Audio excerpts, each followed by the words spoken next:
Okay, y'all, I am here. I had to go take care of something. Let's see here.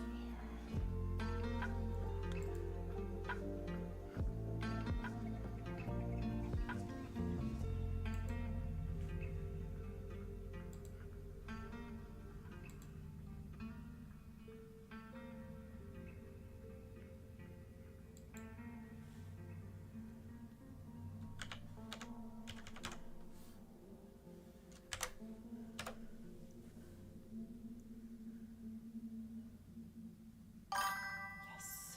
Good. All right. And it is 2:04, so not too bad, I think. Some water.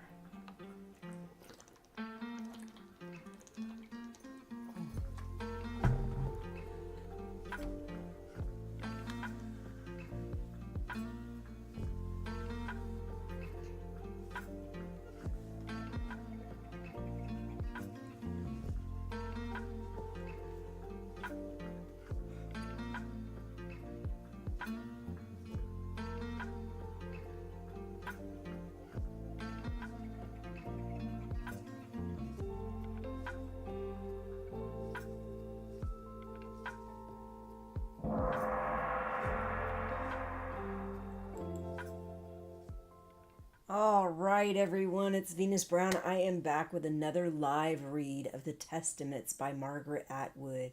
This is going to be chapter 15 and 16. And before we start, I wanted to let you know I am going to be doing another live stream either right after this one or around 5 p.m. It depends on how I'm feeling. I mean, honestly, I haven't eaten any lunch, so I probably should get lunch before I start my live stream. But either way, it'll either be a little bit after this or it'll be around 5 p.m. depending. But that's because I finally found another trailer for the Testaments TV series. Like, I'd already done a live stream for the first teaser trailer that they had when the series started.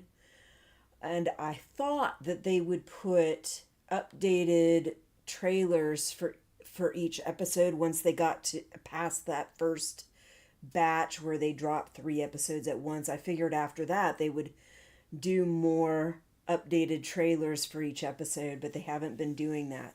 But I did find a single trailer that is actually, it's got a lot of spoilers in it, and some of them may be very big spoilers.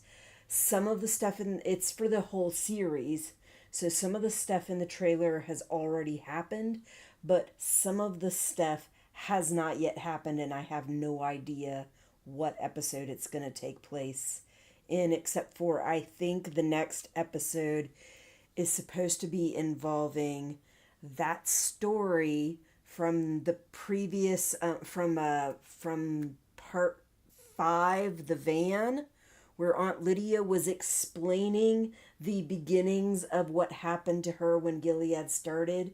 So that first chapter was the starting of that story, and my understanding is that the next episode should be covering at least a little bit of that. I don't know how well they will do with that, but that is one of the things that I was like, I really hope that they do cover it and that they give it justice, because I think it's a very important part of the story, and I'm so glad that we're finally going to see some of it. Anyway, I just wanted to let you know that I am doing this live stream later on that is going to go over that trailer, and I'll watch it one time all the way through, and then I will go back and kind of stop it in certain places to kind of look at it a little closer and talk about it a little bit more. But anyway, let's go ahead and get started with chapter 15. And these chapters, chapter 15 and 16, are going to be, I think it's more of the stuff where there's actually a handmaid that's going to be coming into her household, to Agnes's household. And she's going to start to learn a little bit more about her biological mother. Just a little bit, because not everybody knows very much that she's talking to. So, anyway, and this is something that is different from the TV series. So far, the TV series has not had any handmaids in it and has not placed a handmaid in their household. I am not convinced that they never will. But I think for right now, for the time being, they're keeping it on the back burner. I think they want to kind of get some of the stuff about her biological mother out in the air before they start on the handmaid's stuff. But I could be wrong. I could be wrong. Some people think they're not going to show any handmaids. Some people think that somehow Aunt Lydia was successful at getting these handmaid breeding farms where the handmaids would be sent away to some place and they would give birth at these breeding farms rather than living in people's households. But I don't know. I mean, shit was going down at the end of the series, and I just felt like whatever Aunt Lydia thought she was going to get past probably would have taken a back burner and may not have happened because she did not have those same higher up people on her side anymore. But I don't know. Could be wrong. Anyway, let's go ahead and start with chapter 15. A few months after the wedding of Paula and my father, our household received a handmaid. Her name was of Kyle, since my father's name was Commander Kyle. And this is another difference between the book and the show. And I consider a lot of these differences very small. The fact that the commander's name is different, it's Commander Mackenzie in the TV series, it's Commander Kyle on here. I don't consider that a big deal. The Gilead community uses a lot of made up names and a lot of name changing to try to avoid people actually being found out. So to me, that's doesn't mean a whole lot of anything. Commander Kyle isn't likely his real freaking name in the first place, and neither is Commander Mackenzie. It's just a name that they gave him. But I could be wrong. I think Serena's name was like the same name that she was using. Not necessarily her real name, but it was the same name she was using before Gilead started. But anyway, her name would have been something else earlier, said Shunammite. Some other woman's, or no, some other man's. They get passed around until they have a baby. They're all sluts anyway. They don't need real names. Shunammite said a slut was a woman who'd gone with more men than her husband, though we did not really know what gone with meant. And handmaids must be double sluts, said Shunammite, because they don't even have husbands. But you weren't supposed to be rude to the handmaids or call them sluts, said Aunt Vidala, wiping her nose because they were performing a service to the community by way of atonement, and we should all be grateful to them for that. So, yeah, and like the comment that they don't have husbands, like we know from The Handmaid's Tale, she literally had a husband. Plenty of these girls had husbands, and they were fucking kidnapped and taken from them. But they're going to get the stories that Gilead gives them rather than the reality. Why would they give them the reality when they can give them a sugary fucking made up story or an awful terrifying story to shy them away or scare them away from a group of people? Anyway, and handmaid, nope, I already read that part. I don't see why being a slut is performing a service, Shunammite whispered. It's because of the babies, I whispered back. The handmaids can make babies. So can some other women, said Shunammite, and they aren't sluts. It was true. Some of the wives could, and some of the Econo wives. We'd seen them with their bulging stomachs. But a lot of women couldn't. Every woman wanted a baby, said Aunt Este. Every woman who wasn't an Aunt or a Martha. Because if they weren't an Aunt or a Martha, said Aunt Vidala, what earthly use were you if you didn't have a baby? Like, oh my God, what an awful fucking thing to say. I get it. They're trying to go back to the normal, expected natural role of the wife and mother. But you would think in a situation where the fucking reproductive rates have gone way down and many, many women cannot have children, that maybe they would lighten up on that or change the story a little bit so that you're not freaking shaming every freaking woman on earth that can't have a baby. Like, that's ridiculous. And honestly, every woman that's not an Aunt or a Martha would want a baby, while there's plenty of these Econo wives that can't have babies, and they're not going to be able to get the spawn that they're creating from these handmaid commander rapes that they have every month. So, like, oh my gosh. And I highly doubt that Gilead has set up a system where they could just adopt one. I highly doubt it.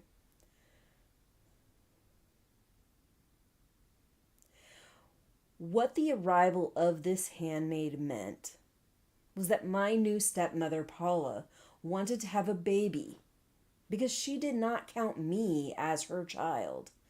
Tabitha was my mother. But what about Commander Kyle? I didn't seem to count as a child for him either. It was as if I had become invisible to both of them. They looked at me and through me and saw the wall. When the handmaid entered our household, I was almost of womanly age, as Gilead counted. I was taller, my face was longer in shape, and my nose had grown. I had darker eyebrows, not furry caterpillar ones like Shunammite's, or wispy ones like Becca's, but curved into half circles, and dark eyelashes. My hair had thickened and changed from a mousy brown to a chestnut. All of that was pleasing to me, and I would look at my new face in the mirror, turning to take it in from all angles, despite warnings against such vanity. More alarming, my breasts were swelling, and I had begun to sprout hair on areas of my body that we were not supposed to dwell on. Legs, armpits, and the shameful part of my elusive names. Once that happened to a girl, she was no longer a precious flower, but a much more dangerous creature. We'd been prepared for such things at school. Aunt Vidala had presented a series of embarrassing illustrated lectures that were supposed to inform us about a woman's role and duty in regard to her body, a married woman's role, but they had not been very informative or reassuring. When Aunt Vidala asked if there were any questions, there weren't any, because where would you even begin? I wanted to ask why it had to be like this. But I already knew the answer, because it was God's plan. That was how the aunts got out of everything. And that's how I felt in church a lot of times, is like any time you had a question that was really big, that was too complex for them to really answer, they wouldn't even try. They'd be like, it's all part of God's plan, and we can't know the mysteries of God, which is just such a non-answer. Like, even if you can't answer it for sure, you can at least try. And you can also say, I don't know. Like, it's such a simple thing, even though people make it complicating. I don't know. And even though I am not a religious person, I used to be, and I used to be a Sunday school teacher. I used to do all kinds of stuff with the church. And that was one of the things that I made a point that if I really did not know, I would tell the students that I don't know. And if I wasn't sure, but I had some idea, I would try to just explain it the best I could in terms that I thought they would understand. But if I really didn't know, I would tell them, I don't know. Not, it's all God's plan and we can't know for sure what God intends or what is in God's mystery or no, like just stop it. That's not an answer. That was how the aunts got out of everything. Soon I could expect blood to come out from between my legs. That had already happened to many of the girls at school. Why couldn't God have arranged it otherwise? But he had a special interest in blood, which we knew about from the scripture verses that had been read to us, that had been read out to us. Blood, purification, more blood, more purification. Blood shed to purify the impure. Though you weren't supposed to get it on your hands, blood was polluting, especially when it came out of girls. But God once liked having it spilled on his altars, though he had given that up, said Aunt Estee, in favor of fruits, vegetables, silent suffering, and good deeds. So the thing with her starting her period, not having started it yet, is not the same on the book or on the TV series. But this is another thing that I consider a small thing. She's already started it before there's any handmaid. If they do get a handmaid, I don't know. But on this, she starts after they have the handmaid. And like I said, I just don't consider, like, when you shift things around on the timeline a little bit, I don't find it that big a deal. When it's a lot or when it changes something drastically, then I might see it as a big deal, but I don't really see that as a big deal here. The adult female body was one big booby trap as far as I could tell. If there was a hole, something was bound to be shoved into it. And something else was bound to come out. And that went for any kind of hole. A hole in a wall, a hole in a mountain, a hole in the ground. There were so many things that could be done to it or go wrong with it. This adult female body that I was left feeling I would be better off without it. I considered shrinking myself by not eating.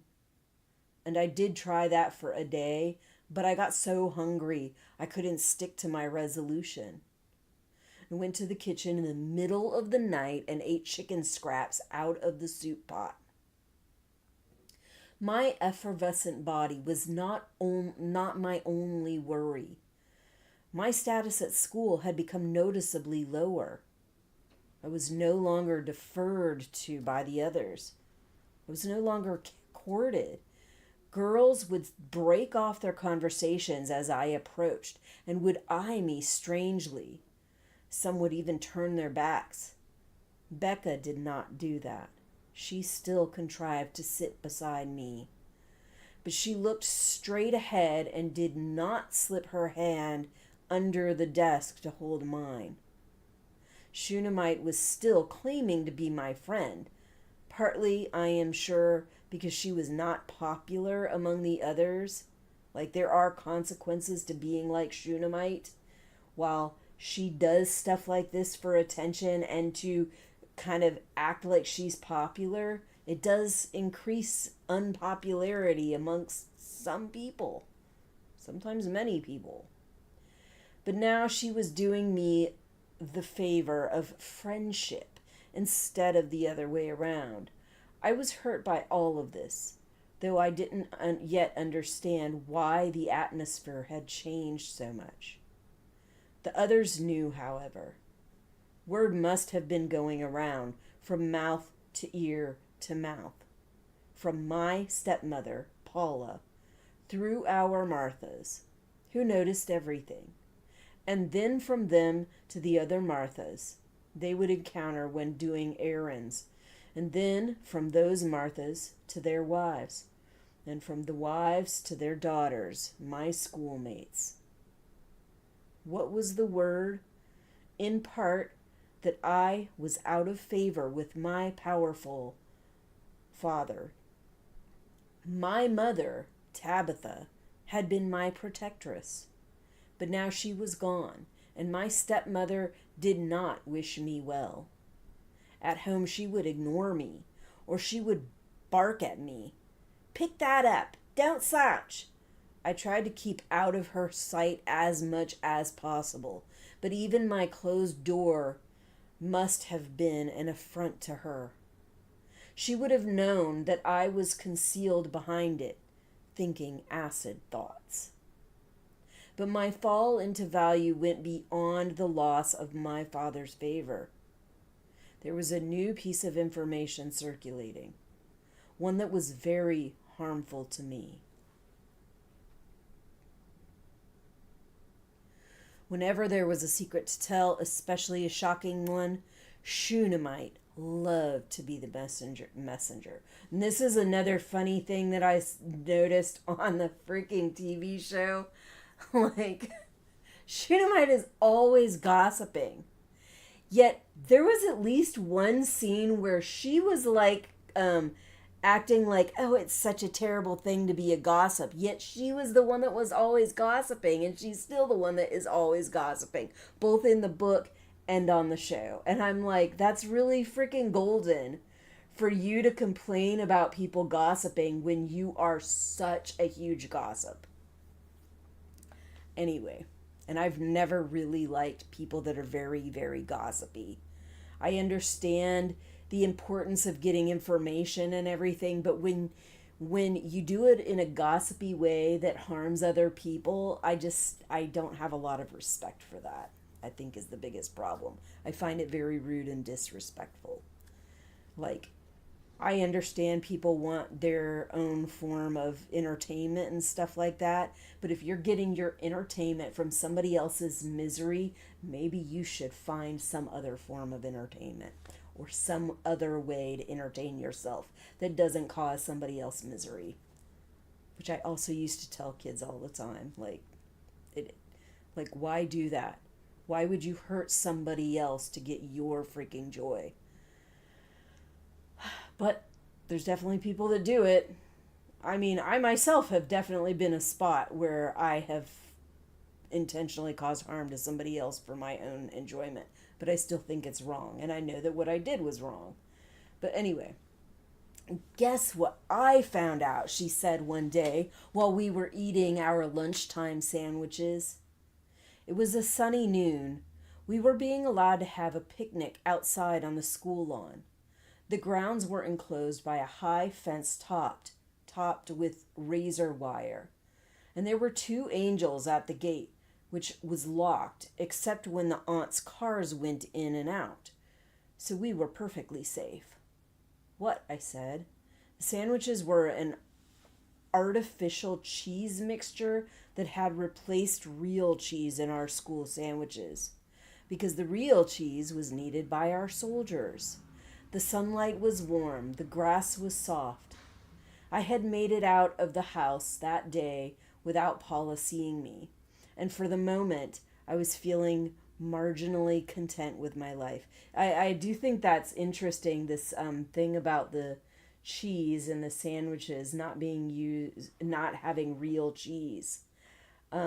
Because you think of Gilead as like they're going back to nature, they're going back to these natural ways of making foods and all this stuff, but they're in a situation where they're short on this stuff. And so they're cutting corners by making artificial cheeses to replace the real cheese because they need the real cheese for the people on the front lines. Yeah, interesting. But I wonder exactly what kind of corners they're cutting. And is this stuff unnatural?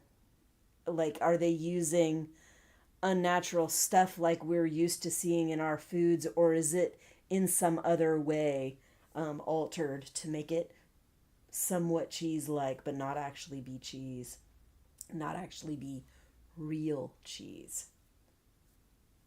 Who knows? All right. Your mother wasn't your real mother, said Shunammite.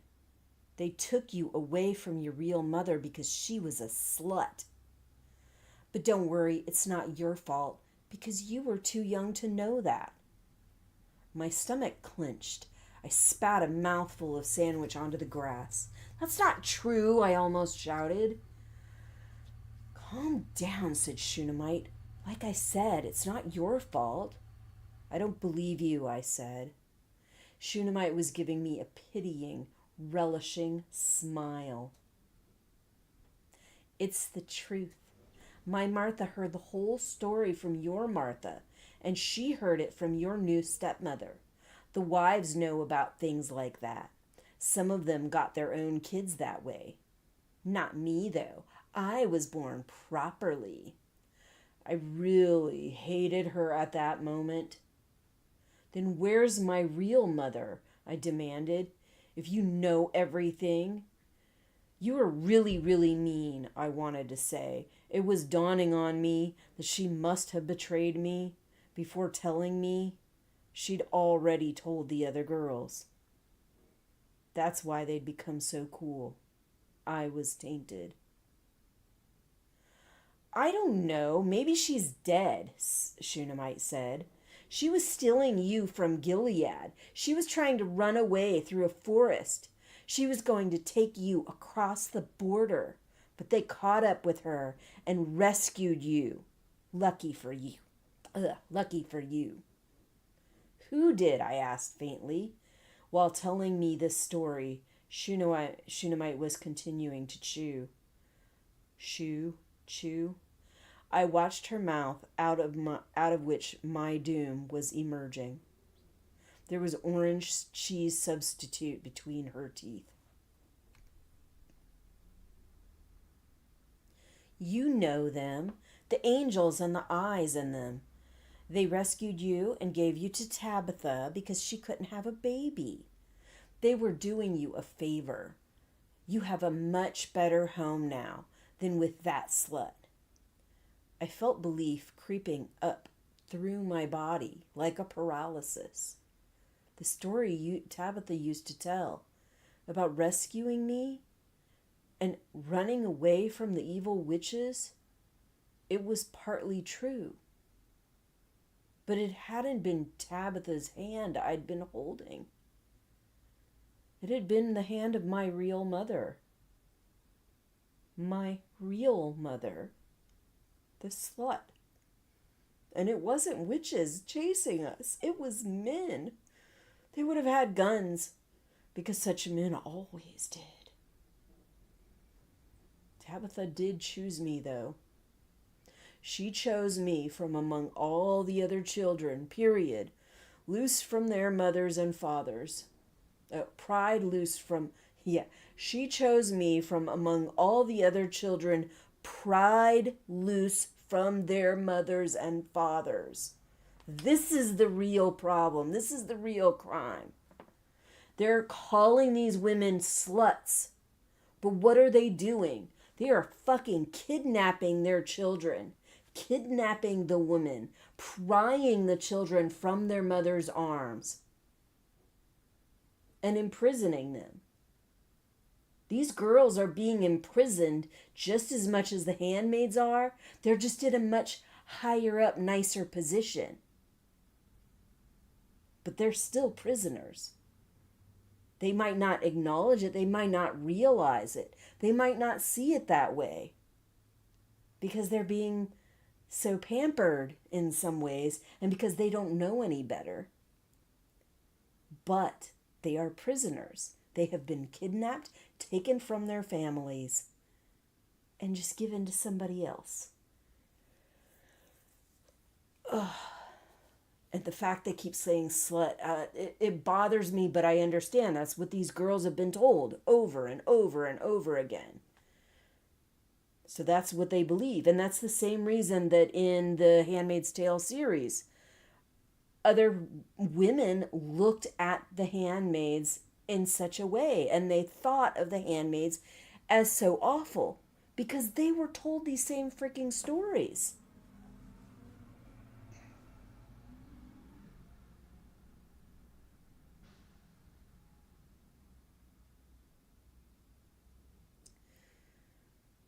So Tabitha did choose me, though. She chose me from all the other children, pried loose from their mothers and fathers. She chose me, and she cherished me. She loved me. That part was real. But now I was motherless, because where was my real mother?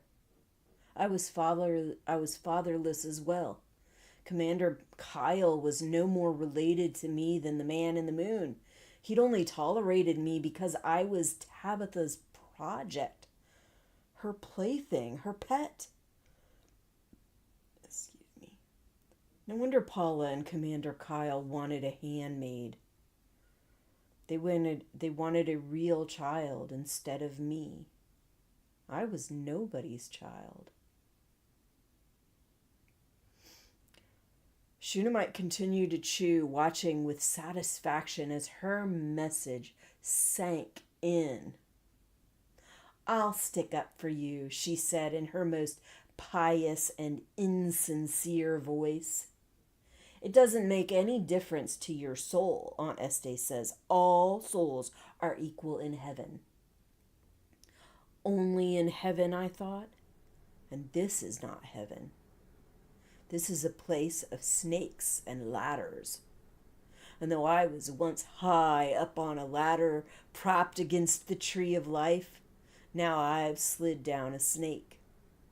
How gratifying for the others to witness my fall. No wonder why Shunammite could not resist spreading such baleful and pleasing news. Already I could hear the snickering behind my back.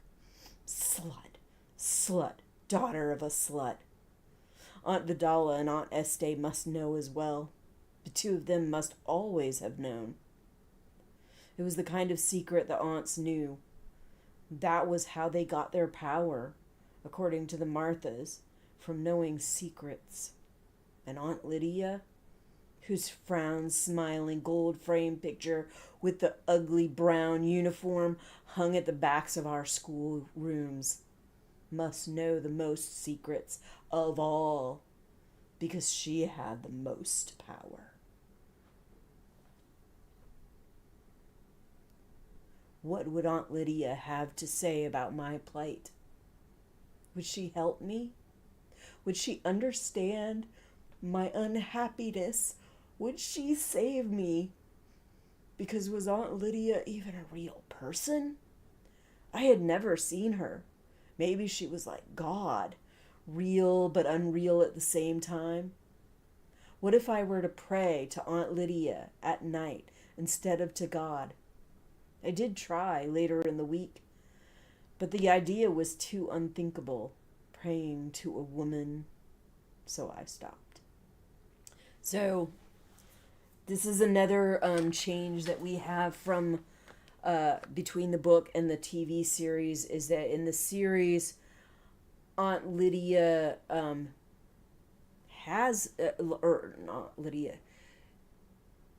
Agnes has seen Aunt Lydia in the TV series because Aunt Lydia works within the school. She's more like a dean or something like that, but she's there. She's there in case something happens that she is needed. I think on this, she stays at Ardua Hall, which as far as I know is not the same as the school that they're going to. Aunt Vidala School or Aunt Lydia School, whatever you want to call it, not the same place. But yeah, on this they haven't met yet. But on the show they have.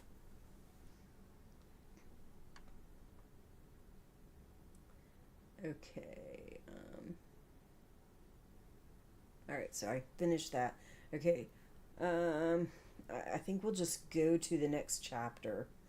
So I'm getting hungry. I want to get this read and stop the live stream for a little while, go and eat lunch, and then I will decide before I am done with this whether I'm going to do the next live stream for the trailer that I want to show.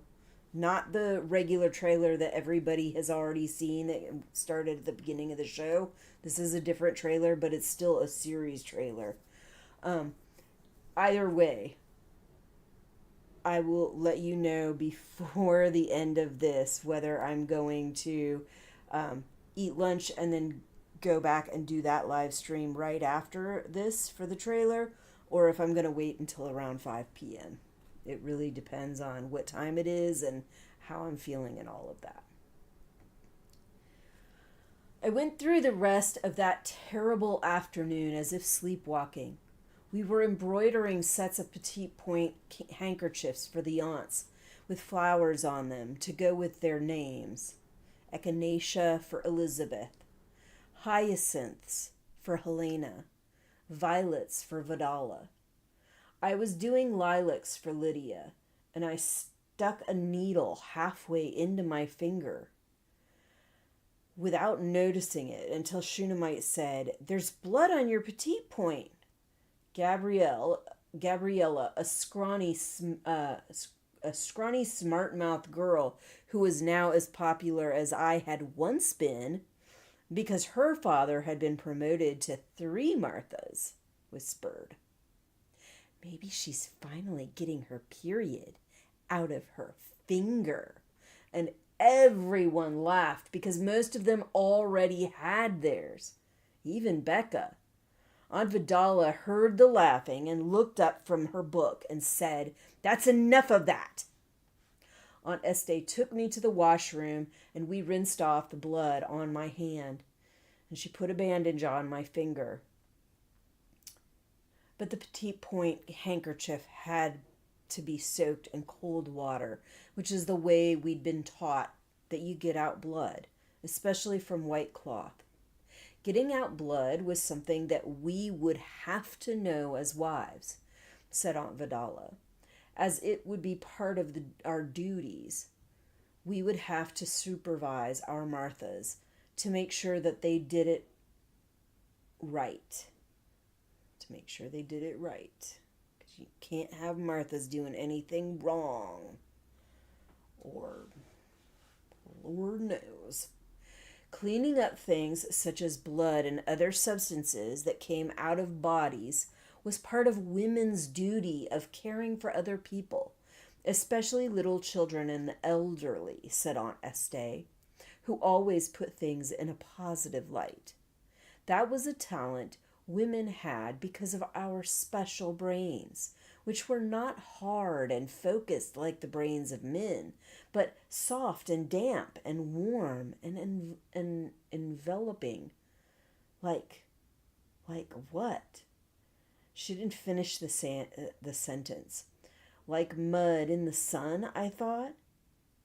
That's what was inside my head. Warmed up mud. Is anything wrong, Agnes? Aunt Estee asked after my finger had been cleaned up. I said no. Then why are you crying, my dear? It seemed that I was. Tears were coming out of my eyes, out of my damp and muddy head, despite my effort to control them.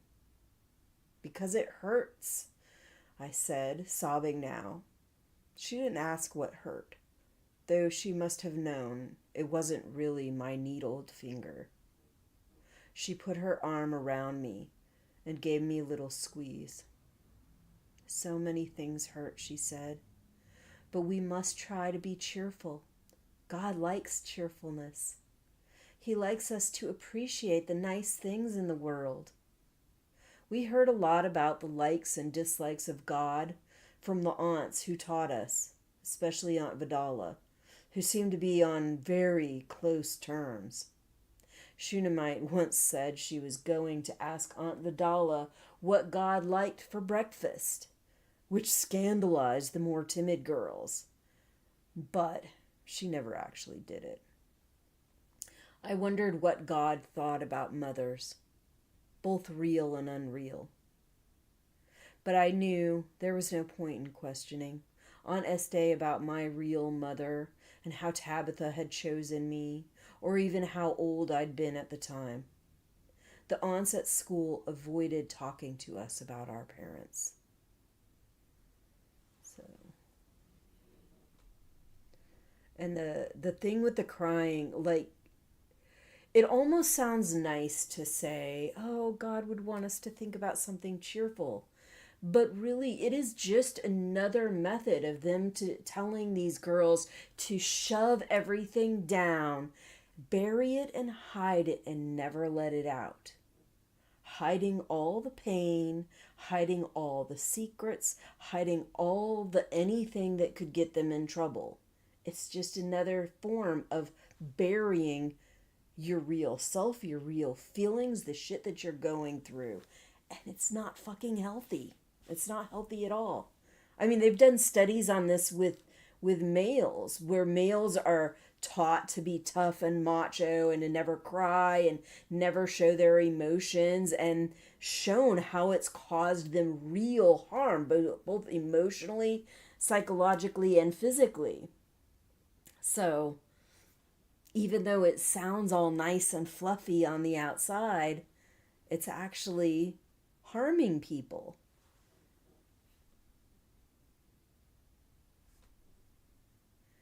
Okay, where was I?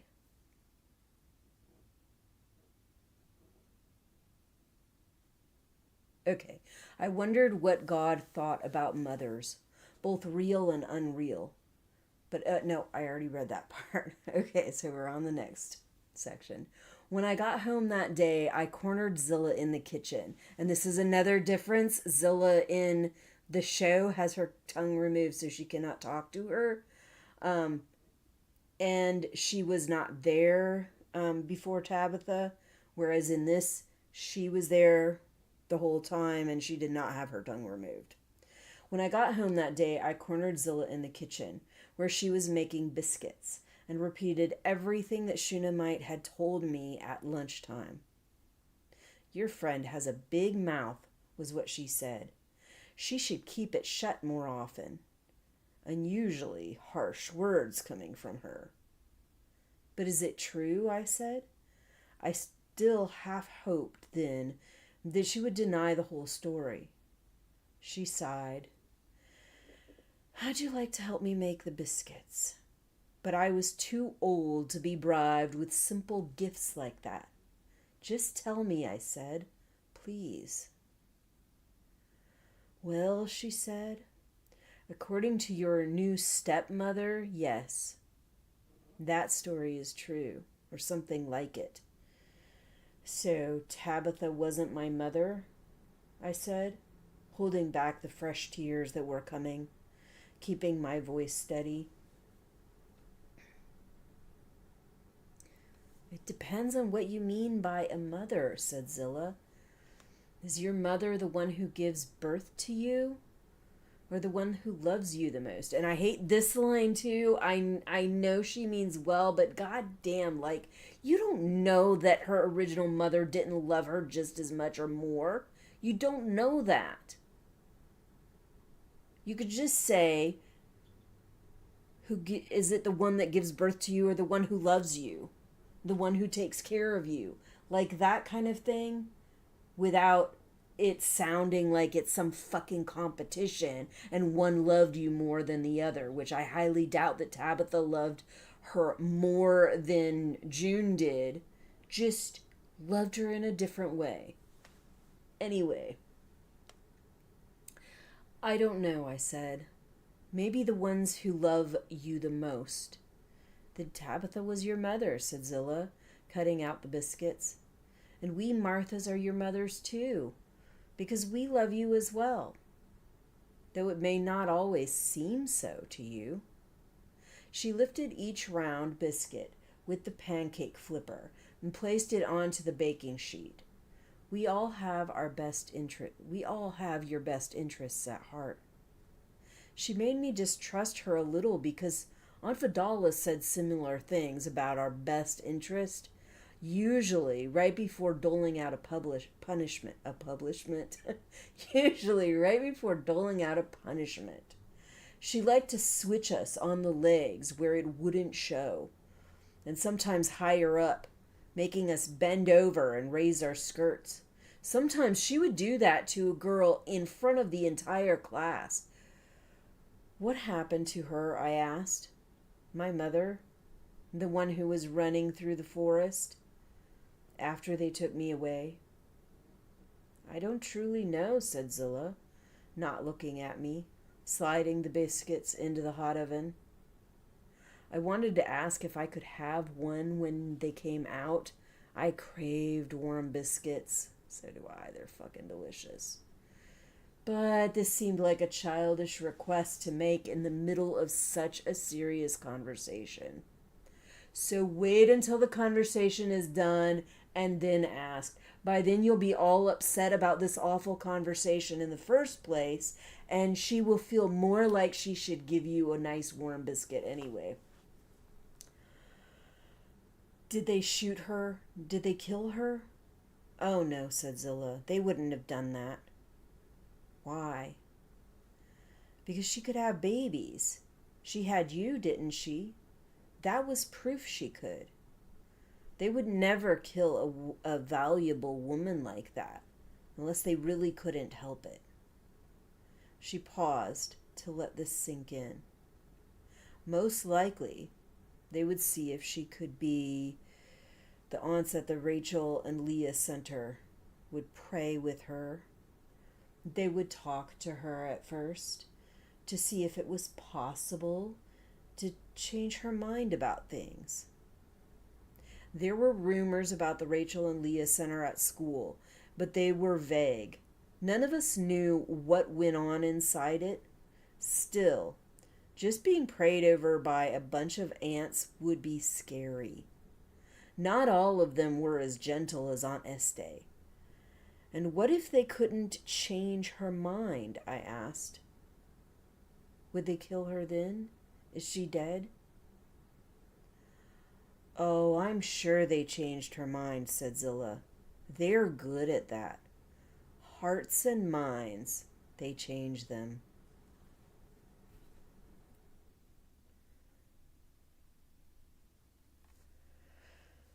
Where is she now, then? I asked. My mother, the other one. I wondered if that mother remembered me. She must remember me. She must have loved me, or she wouldn't have tried to take me with her when she was running away. None of us know that, dear, said Zilla. Once they become handmaids, they don't have their old names anymore. And in those outfits they wear, you can hardly see their faces. They all look the same. She's a handmaid? I asked. It was true then, what Shunammite had said. My mother? That's what they do over at the center, said Zilla. They make them into handmaids, one way or another. The ones they catch? Now, how about a nice hot biscuit? I don't have any butter right now, but I can put a little honey on it for you. I thanked her. I ate the biscuit. My mother was a handmaid, and that's why Shunammite insisted she was a slut.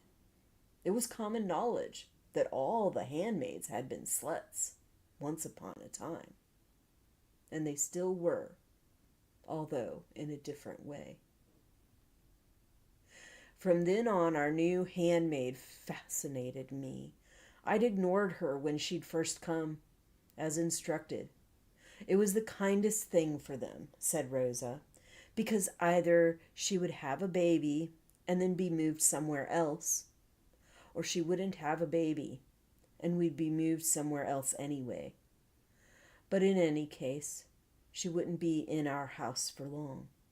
So it was bad for them to form attachments, especially with any young people in the household. because they would only have to give those attachments up. And think how upsetting that would be for them. So I turned away from of Kyle and had pretended not to notice her. When she'd glide into the kitchen in her red dress to pick up the shopping basket and then go for her walk, the handmaids all went for a walk every day, 2 by 2. You could see them on the sidewalks. Nobody bothered them or spoke to them or touched them because they were, in a sense, untouchable. The untouchables. But now I gazed at of Kyle from the sides of my eyes at every chance I got. She had a pale, oval face, blank, like a gloved thumbprint. I knew how to make a blank face myself, so I didn't believe she was really blank. Underneath, she'd had a whole other life. What has she looked like when she'd been a slut? Sluts went with more than one man. How many men had she gone with? What did that mean exactly, going with men? And what sort of men? Had she allowed parts of her body to stick out of her clothing? Had she worn trousers like a man? That was so unholy, it was almost unimaginable. But if she'd done that, how daring! She must have been very different from the way she was now. She must have had a lot more energy.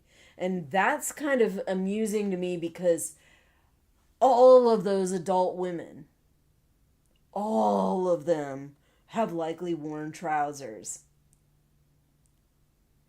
Yet they don't know that because they've been brought up to believe that this is the normal way of things. This is how things are. And all women wear dresses and all men wear pants and never the two shall cross.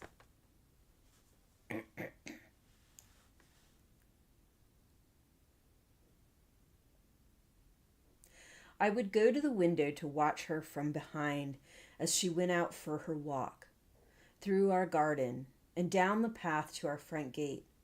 Then I would take off my shoes, tiptoe along the hall, and creep into her room, which was at the back of the house, on the 3rd floor. It was a medium-sized room with its own bathroom attached. It had a braided rug on the wall. There was a picture of blue flowers in a vase that used to belong to Tabitha. My stepmother had put the picture in there to get it out of sight, I suppose, because she was purging the visible parts of the house of anything that might remind her new husband of his first wife. Paula wasn't doing it openly. She was more subtle than that. She was moving or discarding one thing at a time. But I knew what she was up to. It was one more reason for me to dislike her. Why mince words? I don't need to do that anymore. I didn't just dislike her. I hated her. Hatred is a very bad emotion because it curdles the soul. Aunt Estee taught us that. But although I'm not proud to admit it, and I used to pray to be forgiven for it, hatred is indeed what I felt. Once I was inside our handmaid's room and had closed the door softly. I would poke around in there. Who was she really? And what if she was my missing mother? I knew this was make-believe, but I was so lonely. I like to think of how things would be if it were true. We would fling ourselves into each other's arms. We would hug each other. We would be so happy to have found each other again. But then what? I had no version of what might happen after that, though I had a dim idea that it would be trouble. There was nothing in of Kyle's room that provided any clue about her. Her red dresses were hanging in the closet in an orderly row. Her plain white underthings and her sack-like nightgowns were folded neatly on the shelves. She had a second pair of walking shoes and an extra cloak, and a spare white bonnet. She had a toothbrush with a red handle. There was a suitcase she'd brought these things in, but it was empty. So, yeah, all these slutty handmaids are just a young girl being forced to have babies with men that they don't love. And they have been reduced to a closet full of freaking dresses, a bonnet, a toothbrush, that kind of thing, and an empty bag.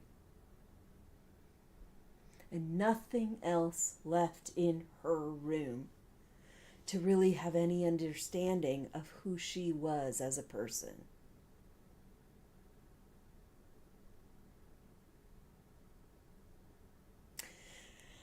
Anyway, that's all of that. I'm going to go, let's go to my ending screen. All right. So I need to take Gen V off of there. I'll do that later. So Gen V, I believe, is done. I believe I've gotten all 8 episodes out. So that's on there if you want to watch that. My Gen V reactions. I'm still going to be doing these every Sunday and Tuesday. Deadlock's Season 2 live afterwatch is every Sunday in the evening around 6 p.m. usually. Solo leveling reactions I usually put out on Friday, usually Friday night.